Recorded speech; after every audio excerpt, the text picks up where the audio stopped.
démontrer combien chacun est interpellé à son niveau. Oui, le gouvernement du Mali peut créer beaucoup de centres de santé, acheter des équipements et des médicaments, assurer la gratuité des soins aux malades, mais l'État ne pourra jamais se substituer aux citoyens lors de la prise de décision telle que se protéger, faire son test de dépistage, prendre ses médicaments ou respecter simplement les droits des malades du sida. Le Mali prendra toutes les dispositions requises pour protéger et renforcer les acquis techniques et institutionnels, car ce sont ces résultats qui serviront de socle à l'atteinte des 3-0. Le chef de l'État a saisi cette occasion pour lancer le nouveau site web du Haut Conseil national de lutte contre le sida avant de visiter les différents stands de dépistage installés pour la circonstance.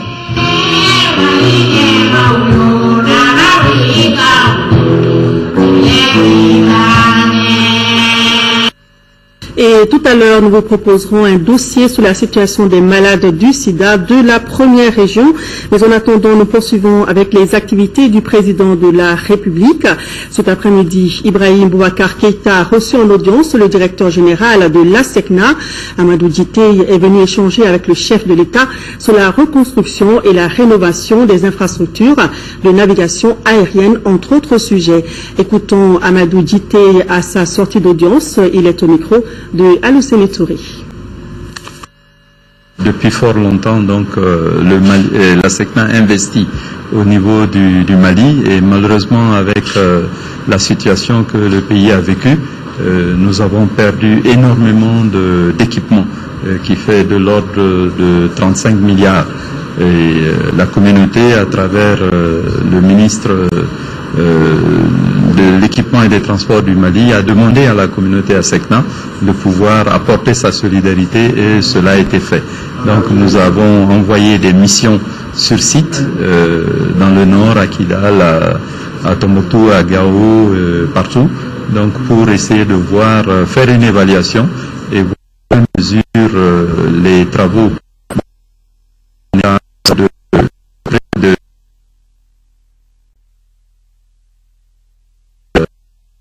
fonctionnement. Et il y a également des infrastructures qui sont prévues sur le port de Bamako-Sénou, pour lequel un radar de navigation aérienne et d'autres équipements de surveillance vont être installés dès le premier trimestre de 2014. Et j'ai eu l'occasion, la chance de demander au chef de l'État de venir inaugurer en personne ces infrastructures-là. Donc un autre phénomène qui nous préoccupe beaucoup, c'est la situation de l'aéroport de Bamako-Sénou. À sa conception, c'était un aéroport qui a été très bien protégé, mais aujourd'hui il se trouve qu'il y a un envahissement de cette plateforme qui préoccupe non seulement la sécurité, mais également le développement futur de cette plateforme. Donc nous pensons que le Mali n'a pas les moyens de changer d'aéroport tous les 50 ans. Donc il faudrait que cette plateforme soit préservée et le ministre a pris l'engagement de protéger l'emprise domaniale de cette plateforme. Ce communiqué de presse de la présidence de la République. La présidence de la République informe l'opinion publique nationale que son Excellence, M. Ibrahim Boubacar Keïta, président de la République, se rendra en visite en Europe à partir du 2 décembre 2013. Accompagné de plusieurs ministres du gouvernement, le président participera au sommet de l'Élysée qui réunira à Paris les chefs d'État d'Afrique et de France les 6 et 7 novembre 2013 et dont les thématiques centrales seront la paix et la sécurité en Afrique. Il rencontrera en marge de cet événement plusieurs de ses homologues et personnalités françaises en vue d'échanger sur la situation au Mali et plus largement dans le Sahel. Le président de la République se rendra ensuite en Belgique, à Bruxelles, le 9 décembre pour y effectuer une visite de travail avec les responsables de l'Union européenne, puis au Parlement européen à Strasbourg le 10 décembre, où il plaidera la cause du Mali en séance plénière. Cette tournée en Europe se conclura par une visite de travail en Allemagne à Berlin le 11 décembre, où le président de la République et sa délégation rencontreront le président de la République fédérale d'Allemagne, la chancelière ainsi que des parlementaires allemands. Cette visite s'inscrit dans le cadre du renforcement de la coopération entre les deux pays. Le président de la République et sa délégation voyageront à bord d'un avion de la Royal Air Maroc, gracieusement mis à sa disposition par Sa Majesté le roi Mohamed VI, roi du Maroc. Ils regagneront Bamako le 12 décembre 2013. Et tout de suite, faisons le point de ce voyage présidentiel en images avec nos envoyés spéciaux, Oumar Moussa Traoré et Idrissa Traoré. C'est un véritable périple qui sera certainement mené au pas de charge que le président de la République, Ibrahim Boubacar Keïta, s'apprête à entamer en France, Belgique et Allemagne. Dès son arrivée à Paris, le chef de l'État démarre son programme de visite par une série d'échanges avec les autorités du Parlement français avant d'animer des conférences. Le point d'ordre du séjour présidentiel à Paris sera la participation du chef de l'État au sommet de l'Élysée pour la paix et la sécurité en Afrique, en compagnie de son homologue français lors de la rencontre et de plus d'une trentaine de présidents africains. Une cinquantaine de pays africains sont invités à ce sommet, ainsi que les dirigeants des institutions européennes, le secrétaire général des Nations Unies et les présidents des organisations régionales africaines. Ce sommet sera centré autour de 3 thèmes discutés dans 3 sessions: paix et sécurité, partenariat économique et développement, et enfin, changement climatique. Le concept de paix et de sécurité en Afrique est perçu comme un enjeu majeur pour la sécurité collective de toute la communauté internationale. L'économie et le développement constituent également des problématiques directement liées à celles de la sécurité et de la paix. Le développement et la croissance en Afrique sont essentiels pour la stabilité des États. Après l'étape de la France, le président Keïta entame une visite à Bruxelles avant d'avoir des échanges avec les autorités de l'Union européenne. L'un des temps forts de cette étape sera l'important discours que le chef de l'État prononcera devant le Parlement européen lors d'une séance solennelle. Enfin, la 3e et dernière étape de ce périple européen du président Keïta est consacrée à l'Allemagne. Des rencontres sont prévues avec les autorités allemandes. Le chef de l'État rencontre tour à tour la chancelière allemande Angela Merkel, le président de la République fédérale d'Allemagne, ainsi que des parlementaires allemands. Cette étape allemande, qui mettra fin au périple européen du chef de l'État, sera bouclée par une rencontre avec des ambassadeurs africains en poste en Allemagne. Nul doute que le chef de l'État mettra ce périple européen à profit pour convaincre les partenaires de tenir la cadence de leur bienveillance à l'égard de notre pays. Et à l'occasion du voyage à Paris de son Excellence M. Ibrahim Boubacar Keïta, président de la République, chef de l'État devant prendre part au sommet de l'Élysée pour la paix et la sécurité en Afrique, le protocole de la République invite à l'aéroport international de Bamako-Sénou demain lundi 2 décembre les membres de la délégation présidentielle à 13h, les membres des corps constitués désignés à 13h30. Le décollage de l'avion présidentiel est prévu pour 14h. Revenons sur les activités du 1er décembre, journée mondiale de lutte contre le sida. CAI a fait son bilan. Il ressort que dans la première région, ce sont plus de 2400 personnes qui sont infectées par le VIH, dont plus de 1400 femmes. Ces malades sont tous sous traitement antirétroviral.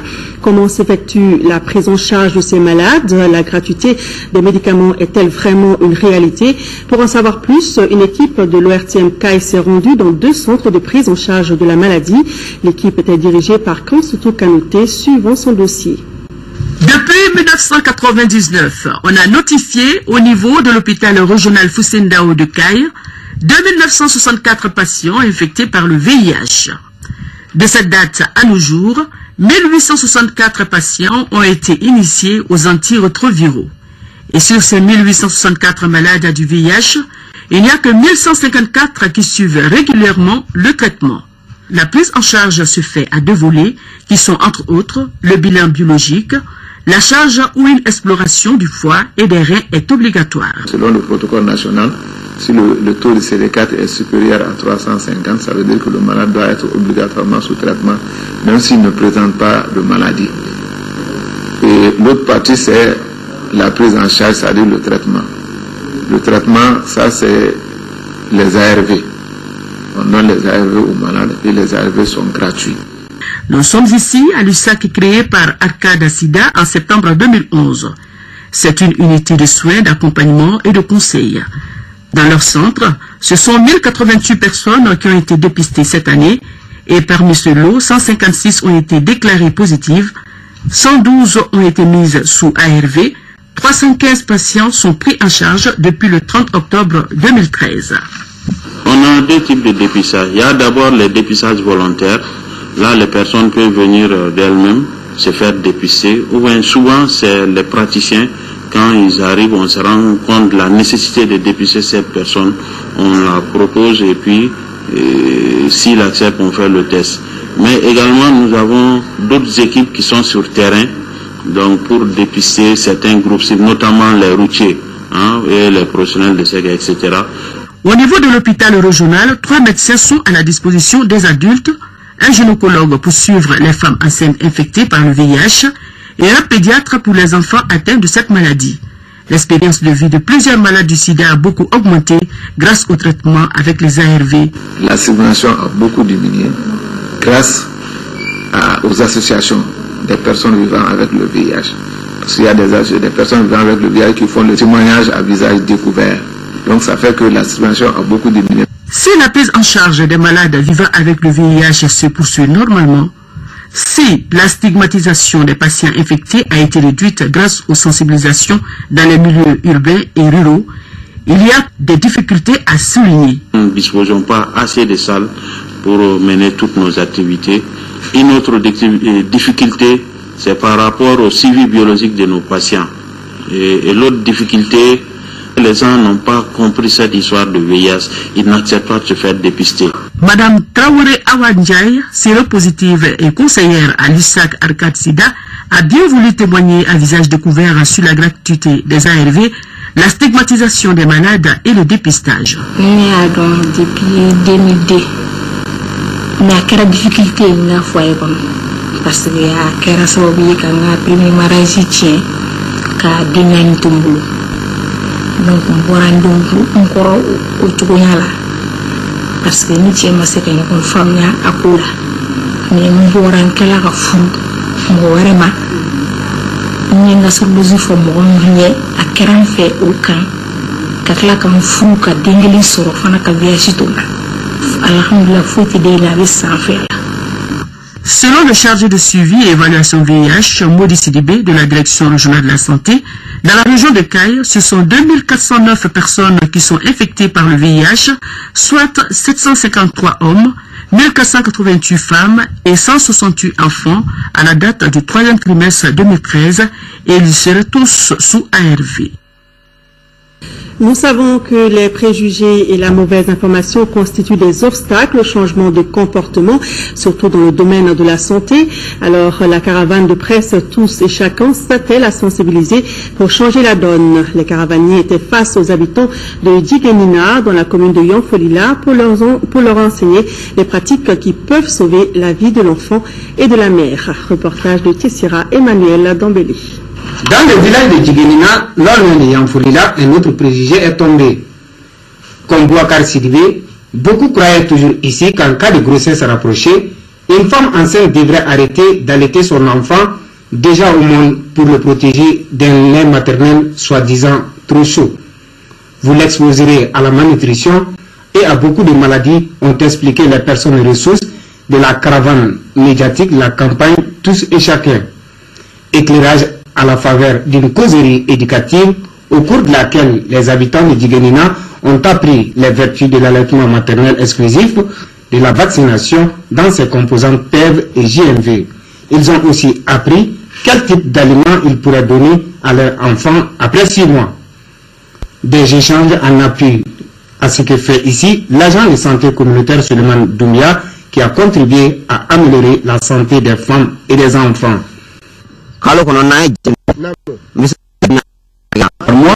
Je peux consulter jusqu'à 30 enfants à Djéguénina par an.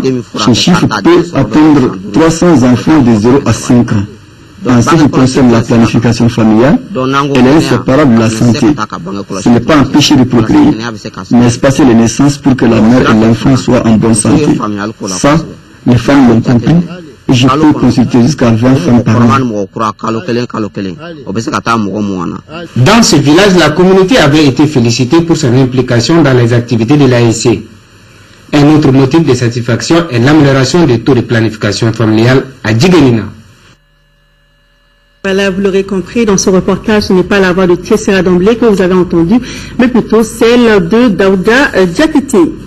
Le syndicat des médecins du Mali Cinéma vient d'être créé à l'issue de la première assemblée constitutive du cadre de réflexion des médecins. C'est un bureau de 23 membres dirigé par le Dr Chaka Keita. Il a pour objectif le renforcement des liens de fraternité entre les médecins du Mali et d'ailleurs défendre les intérêts matériels et moraux des médecins du Mali. Le compte rendu est de Lamine Keita. Le cadre de réflexion des médecins a organisé cette assemblée générale constitutive qui a abouti à la mise en place du syndicat des médecins du Mali Cinéma. Après tous ces constats et après une analyse approfondie de l'existant, je parle du syndicat existant et même de l'ordre des médecins, et après beaucoup d'échanges, le cadre de réflexion des médecins est arrivé à la conclusion qu'aujourd'hui, les résultats de tous ces mots peut se trouver dans la création d'un syndicat propre aux médecins tout seul, à l'instar des autres pays de la sous-région. Le professeur Ali Noundialo, doyen de la faculté de médecine, et le président de l'ordre des médecins, tout en saluant l'initiative, ont invité le nouveau syndicat au respect de l'éthique et de la déontologie. Je rappelle que l'ordre des médecins a comme mission essentielle la défense et la promotion de l'éthique et de la déontologie médicale. Pour ce qui nous concerne, nous voudrons par là fonder l'espoir que l'organisation syndicale qui sera issue de votre Assemblée générale constitutive participe pleinement à cette défense de la morale et du devoir du médecin. Le nouveau bureau, dirigé par le Dr Chaka Keita, a un mandat de 5 ans renouvelable. L'Afrique célèbre à partir de ce 2 décembre et ce jusqu'au 6 la semaine des technologies de l'information et de la communication. Les Maliens, tout comme les autres Africains, devront promouvoir le panafricanisme, la renaissance africaine vers la vision 2063 de l'Union africaine. À cette occasion, le ministre de la Communication et des Nouvelles Technologies de l'Information nous a adressé un message. Les propos de Jean-Marie Idrissa Sangaré sont recueillis par Nando Dambélé. Africaine des TIC atteste de toute l'importance que revêt leur développement pour l'Union africaine, UA, dans la vie des peuples d'Afrique. Les TIC constituent pour les pays africains une opportunité pour réaliser des bons qualitatifs importants dans le sens du développement de l'Afrique, d'autant que l'appropriation des TIC est devenue un passage obligé pour le sort de chaque nation, mais aussi pour l'ensemble des nations. Et cela est une préoccupation majeure pour l'Union africaine. L'objectif général visé est de susciter l'intérêt des populations africaines à l'utilisation des TIC pour une transformation réussie de l'Afrique à l'ère du numérique, d'une société dominée par le tertiaire à une société de la connaissance. Lors du sommet de Kigali, tenu en fin octobre, le président de la République, son Excellence Ibrahim Boubacar Keïta, et ses pairs ont réaffirmé le rôle et la place centrale des TIC pour un développement durable. Connecter, innover et transformer l'Afrique grâce aux TIC reste le mot d'ordre. Rôle des jeunes dans la consolidation de la paix au Mali, c'est le thème d'une rencontre organisée par l'Association des femmes leaders pour le développement durable. L'association, à travers un projet dénommé Change is Me, c'est moi le changement, entend appuyer les filles déplacées du Nord en renforçant leur capacité de maîtrise de leur métier. Le projet devrait durer 6 mois avec un fonds de $25 000. Adama Koulibaly. Ce projet qui vient d'être lancé par l'Association des femmes leaders est financé par le gouvernement des États-Unis après une compétition organisée à l'intention des groupes de jeunes engagés en Afrique pour le développement. Ce présent projet de ces femmes leaders fait partie des 50 autres projets financièrement soutenus par les États-Unis avec le Fonds pour les initiatives d'engagement pour le développement. Ce projet a été réalisé suite à la crise que le pays a vécue. Et donc, en tant que jeunes, nous avons réalisé que nous avons un rôle à jouer pour la réconciliation et la consolidation de la paix. Il s'adresse aux jeunes déplacés du Nord et aussi aux jeunes femmes qui apprennent des métiers, que ce soit la couture, etc. Et donc, le projet va se dérouler et à Bamako et à... Nous avons reçu $5 000 et nous devons l'exécuter sur 6 mois. À la qu'ils doivent lever les défis qui peuvent faire changer. D'où le nom de ce projet, 15 Izmi. Le changement, c'est moi. Le PC Maliba vient au secours de ceux qui ont subi des dommages matériels suite au tir de roquettes sur Gao. Pour plus d'1 million de francs CFA, la maison d'un habitant du château vient d'être réhabilitée. Le reportage de Daouda Sidiki Diara. Après avoir reçu des frappements d'une roquette tirée par les djihadistes le 7 octobre dernier sur la ville de Gao, voici l'état dans lequel ce bâtiment s'est retrouvé. Aujourd'hui, sur initiative des autorités du PC Maliba, les 10 bâtiments qui se trouvent au quartier Château a changé de visage. Après des travaux de réhabilitation qui ont coûté plus d'1 million de francs CFA à l'opération. Nous sommes engagés en tant qu'opération Maliba et en tant que forces armées de sécurité du Mali. Donc à porter assistance à M. Maïga pour lui réhabiliter sa maison, pour que les traces des obus du 7 octobre puissent disparaître, et ces traces qui ont créé plus ou moins un certain traumatisme au niveau des enfants. Donc ça c'est un premier point. Le second point, pour que cette population de Gao et ailleurs sache que les forces armées de sécurité sont encore là pour elle. Face à ce geste humanitaire, le propriétaire de la maison n'a pas caché sa joie. Je remercie Dieu et son prophète ainsi que les autorités militaires du PC Maliba. Je suis extrêmement content de ce geste humanitaire. Les travaux de réhabilitation sont de très bonne qualité. Je remercie beaucoup Ablaye Koulibaly d'avoir rénové ma maison. Rentrant dans le cadre des activités civilo-militaires, cette réhabilitation rapproche davantage l'armée de son peuple. Dans les jours à venir, le PC Maliba entreprendra des actions visant à soulager les populations démunies. Gao pour Kidal, après la libération des bâtiments administratifs, le gouverneur s'active pour leur réhabilitation. Pour ce faire, le gouverneur colonel Adama Kamisoko a rencontré l'AGETIP chargé des travaux et les entrepreneurs de la région de Kidal et d'ailleurs. C'était pour mettre au point les détails des travaux à réaliser et lancer les études de terrain. Timoko Sagara. 2 réunions pour un seul objectif, la réhabilitation des bâtiments administratifs à Kidal. La première réunion qui s'est tenue à la résidence du gouverneur consacre le démarrage officiel des études pour les travaux de réhabilitation des bâtiments. Au total, 4 bureaux d'études ont été retenus pour un délai de 25 jours. Ce délai est trop long pour nous. Le besoin est là. Vous le savez dans quelles conditions nous sommes. Nous pensons que le délai doit être raccourci. Au lieu de 2 semaines, aller jusqu'à 5 jours, au lieu de 25 jours, aller à 10 jours. Il y a une préoccupation qui est là. Il faut rapidement réhabiliter les bâtiments de l'État puisque les gens puissent travailler. L'AGETIP va prendre des dispositions pour réduire un peu le délai des études. On va faire pression sur les bureaux d'études pour qu'en 1 semaine ou plus tard 10 jours, ces dossiers sortent. Ces études réparties en 4 lots concernent la réhabilitation des bâtiments administratifs et de certaines écoles à Kidal et à Tessalit pour un coût total de 1,5 milliard de francs CFA. Tout entrepreneur malien peut soumissionner, mais une grande faveur est accordée. Nous avons toutes les capacités d'exécuter ces travaux. Compte tenu de la priorité que l'État nous a donnée, de dire qu'il faut le nouveau local. Vraiment, on est très ravis que ce soit des entreprises locaux de la région de Kidal qui vont exécuter les travaux. Cela va même de la politique de la stabilité de la région. La deuxième réunion a regroupé autorités régionales, AGETIP et entrepreneurs de Kidal. Il s'agissait pour ces trois parties d'échanger sur tous les détails du projet afin que chacun puisse jouer pleinement son rôle et éviter toute surprise.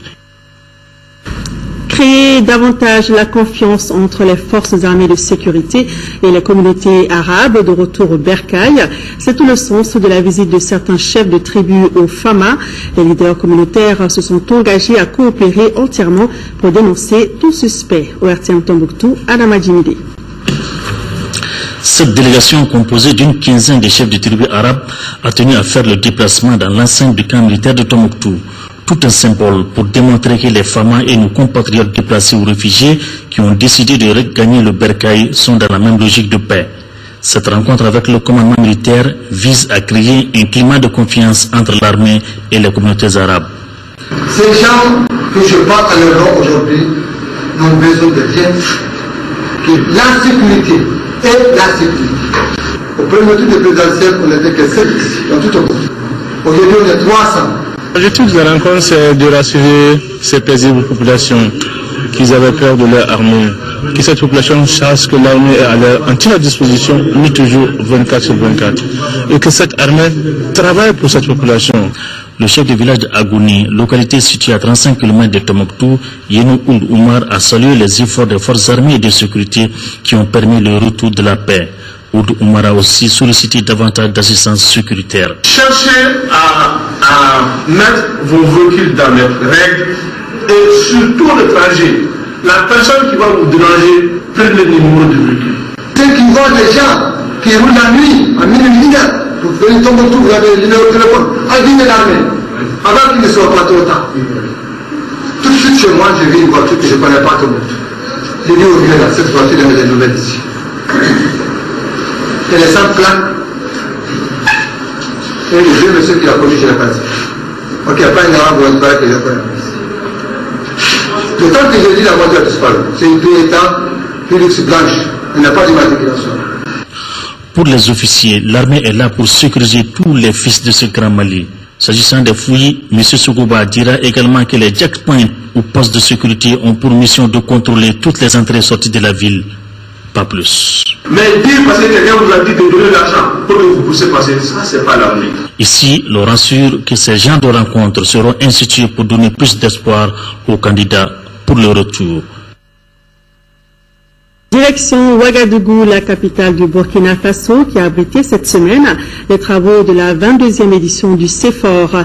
Les participants échangent sur les stratégies à mettre en place face à la concurrence. Ils proposent donc de miser sur la production locale. À l'issue des travaux, les participants ont recommandé la dotation des chaînes publiques de radio-télé en moyens conséquents de production. Envoyé spécial à Ouagadougou, Mamari Koni. Après Bujumbura en 2012, les professionnels de 50 chaînes de radio et télévision publiques de l'espace francophone se sont retrouvés cette année à Ouagadougou pour la 22e édition du CEFOR.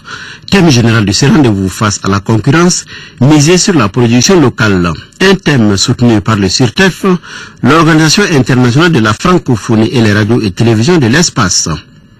En somme, il s'agit de dynamiser la politique de production en vue de satisfaire un public de plus en plus exigeant, en lui proposant des programmes de qualité, des programmes de proximité.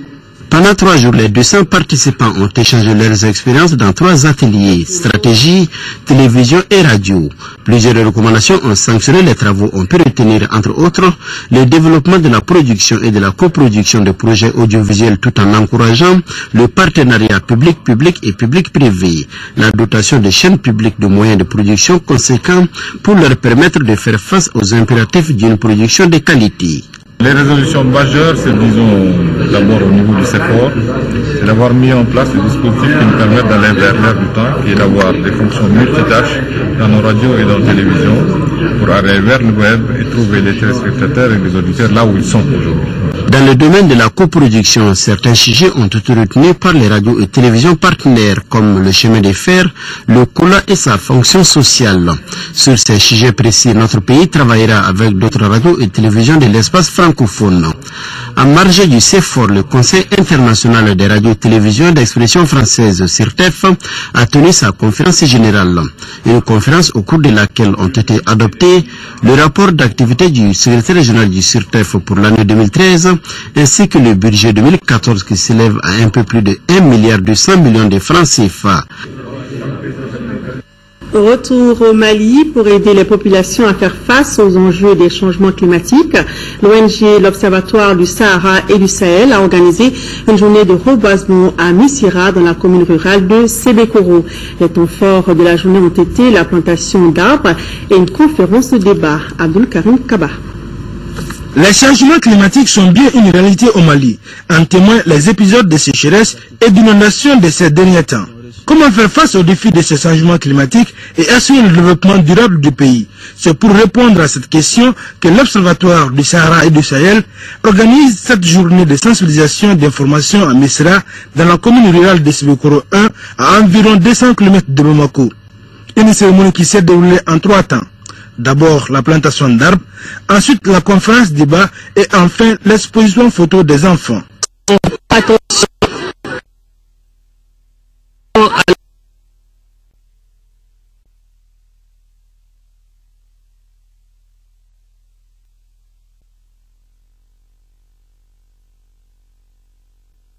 D'arriver à des points de non-retour où le milieu ne peut plus supporter la charge animale et les agriculteurs vont être obligés soit de se déplacer, soit de réduire progressivement leur cheptel. À travers nos assemblées générales, je crois que les risques sont diminués. Et par rapport à la coupe du bois, là maintenant, ici là on ne permet pas. Là, vous ne verrez jamais un camion chargé de bois quittant la commune de Sébékoro à destination des villes de ça, on ne permet pas. On ne permet plus aussi la production du charbon chez nous ici. Avec ces genres de rencontres, la population malienne en général et celle rurale sera plus édifiée sur les effets des changements climatiques. C'est en tout cas ce que souhaitent les participants à la conférence. Missira a été choisi pour la tenue de la journée grâce à sa proximité avec la réserve d'Ibaouli. La médiathèque de Médina Koura accueille depuis hier et ce jusqu'au 31 janvier 2014 une exposition inédite dénommée Malimoto. Le projet est initié par Balaniz pour fêter les 2 ans de la galerie Médina en face de l'Essika. L'objectif de cette exposition est d'inviter les scientifiques, les designers ainsi que les politiques à une réflexion approfondie sur cet engin à 2 roues en vue de créer un jour, pourquoi pas, une moto propre aux Maliens. Notre reporter Modibo Soiré a assisté au vernissage de l'expo. Voici son compte rendu. La moto est un véhicule à moteur doté de 2 roues monotraces inventé en 1868 par le français Louis-Guillaume Perreux. La Médina Galerie est un espace culturel qui a 2 ans. Et c'est justement pour fêter cet anniversaire que Balaniz et ses partenaires ont lancé ce projet baptisé Malimoto. Un projet qui fait suite à un appel à candidature à l'intention des artistes, dessinateurs, photographes, peintres, designers, étudiants des écoles d'art et bien d'autres pour s'inspirer de la thématique Malimoto afin de réaliser des créations artistiques. La moto est un véhicule qui a 2 roues. Donc on a fait une réflexion 2 ans de la Médina, les 2 roues. C'est de là que le concept est venu, quoi. Moi je ne savais pas que les barons de l'USRDA, la Première République, roulaient en Solex. Il y a énormément d'histoires. Donc la moto n'est qu'un prétexte avec le rétroviseur pour qu'on retrace l'histoire du Mali.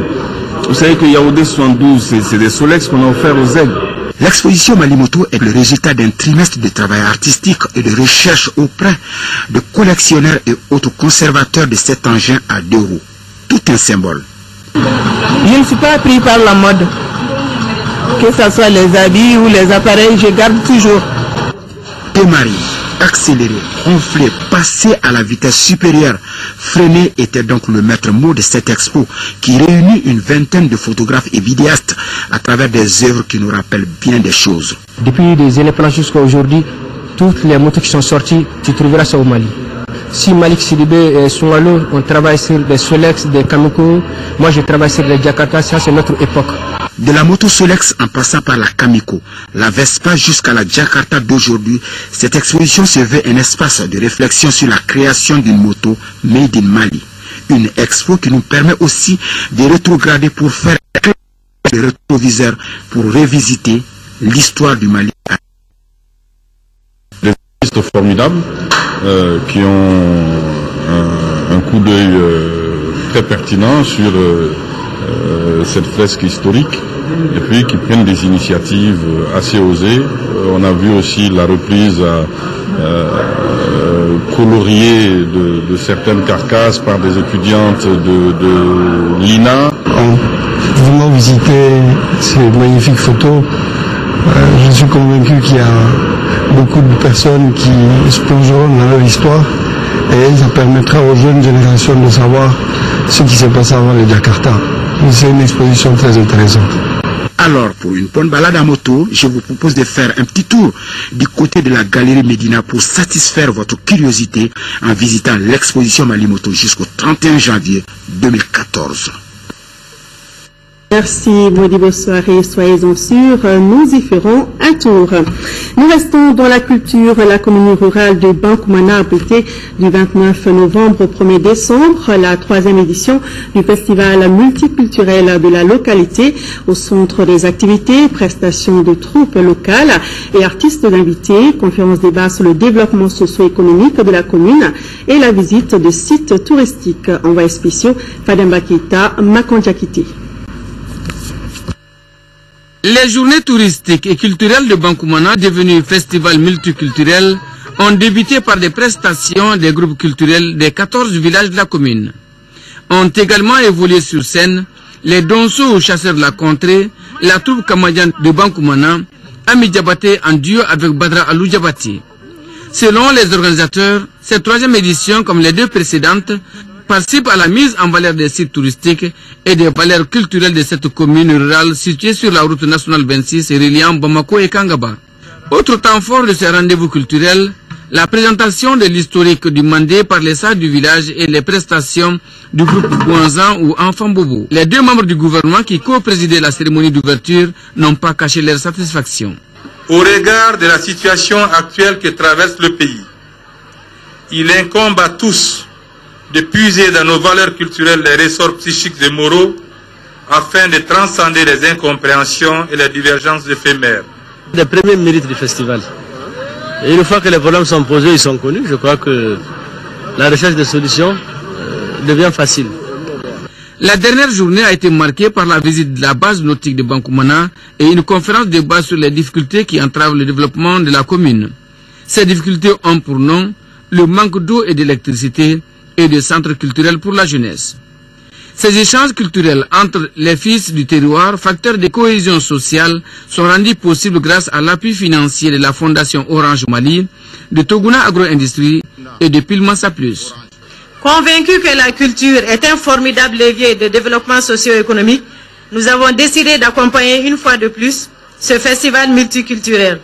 Nous félicitons et encourageons les promoteurs de cette 3e édition du festival de Bankoumana dans leurs efforts pour la promotion de la culture et la paix entre les différentes communautés. Nous avons vraiment sponsorisé ça pour être parmi les gens qui développent ce pays à travers la culture et l'agriculture. Notons que l'initiative est un espace de promotion de notre patrimoine culturel. À Ségou, la salle Merouba a abrité hier la nuit de l'ORTM Ségou. Cette année, la cellule syndicale a voulu mettre un accent sur les modes traditionnels et les tresses. La soirée a été présidée par le gouverneur de la région. Reportage Condessila. C'est dans la salle Merouba de Ségou que l'édition 2013 de la nuit ORTM Ségou a vécu. Cette année, la cellule syndicale a voulu mettre un accent particulier sur les modes traditionnels et les tresses pour parler du Mali uni dans sa diversité culturelle et ethnique. En choisissant ce thème, cette année, la réconciliation nationale, les travailleurs de l'ORTM veulent tout simplement un Mali en paix. Nous voulons aujourd'hui que la culture malienne, nos modes traditionnels, nos tresses, etc., servent à faire de la valeur ajoutée pour l'économie de Ségou, pour l'économie malienne. De l'accoutrement Peul au Nyara de Ségou, en passant par le Fata de Kaye et le Koira Koira ou le Zoukou de Kidal, et du public aux stylistes de mode, le Mali dans sa diversité culturelle a parlé de paix et de réconciliation. C'est une très grande fierté pour nous Ségouviens de recevoir cette grande soirée culturelle et artistique. Je voudrais en même temps remercier, disons, nos belles dames pour non seulement valoriser notre culture, mais pour donner un sens au savoir-faire de nous les Maliens.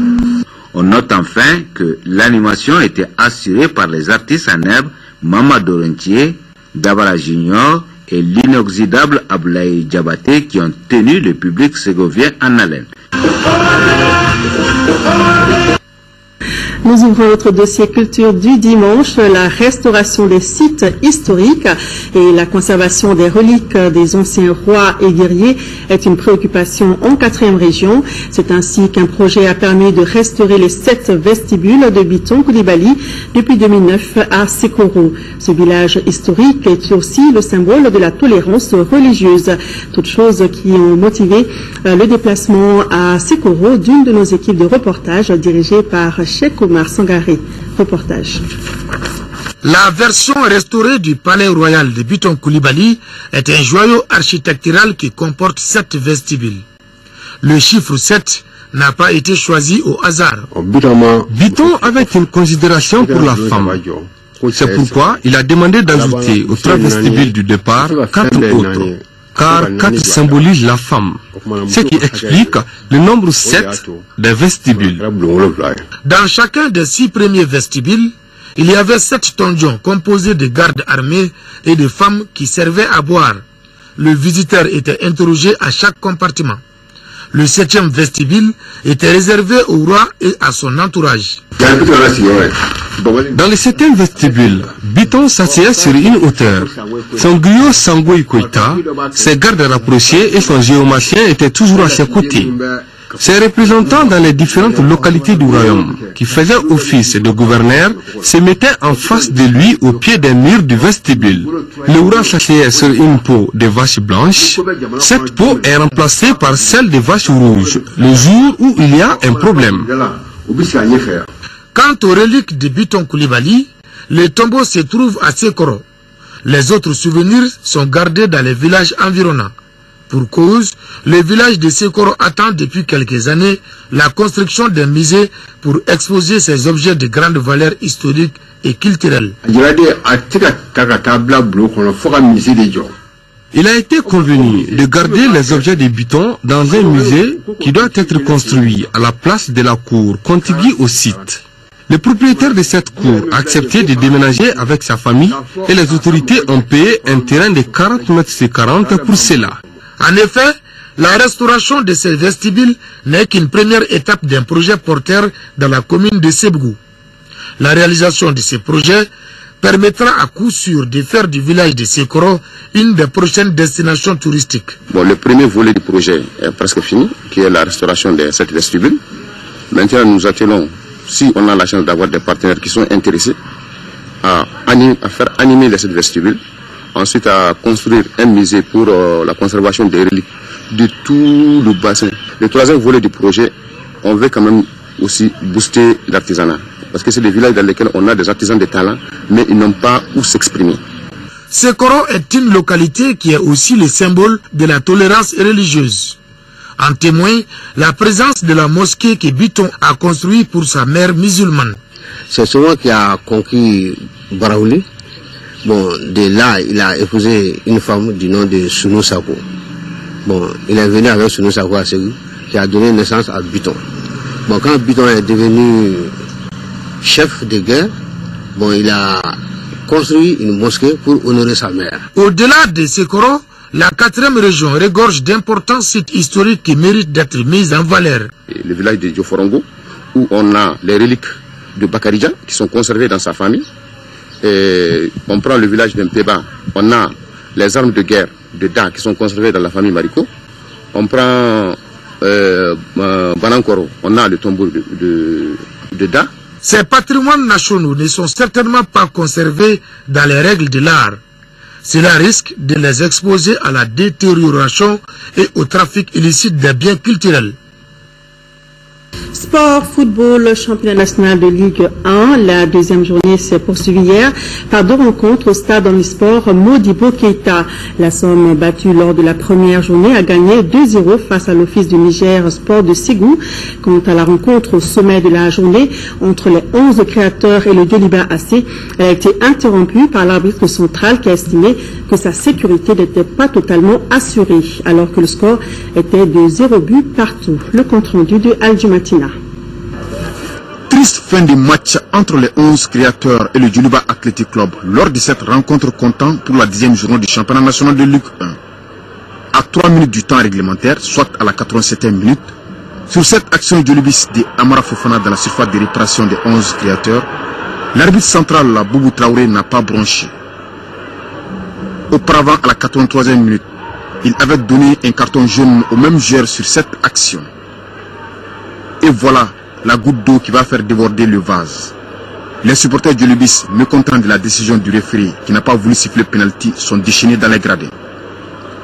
L'atmosphère devient tendue et la partie n'ira plus à son terme, alors que le score était de 0 but partout. S'agissant du résultat de la rencontre, il sera déterminé par le bureau fédéral. Après place à l'opposition Association sportive olympique de Misra en bleu, au fil du sport de Ségou. Battu lors de la journée inaugurale, la Somme et l'Office avaient donc besoin de points pour décoller. Finalement, ce sont les Bleus de Misra qui en voulaient plus. Ils s'imposent 2-0 grâce à Oumar Tandjougura à la 43e minute et Youssou Ba dans les arrêts de jeu. Lors de la 3e journée, la Somme se mesurera au centre Salif Keïta et l'Office du sport retrouvera sur son chemin l'Assiral de Bamako. Voilà, c'est la fin de ce journal. Merci à vous de l'avoir suivi. Demain, dans la matinée, retrouvez Mohamed Touré et dans les éditions du soir, Aoué Touré.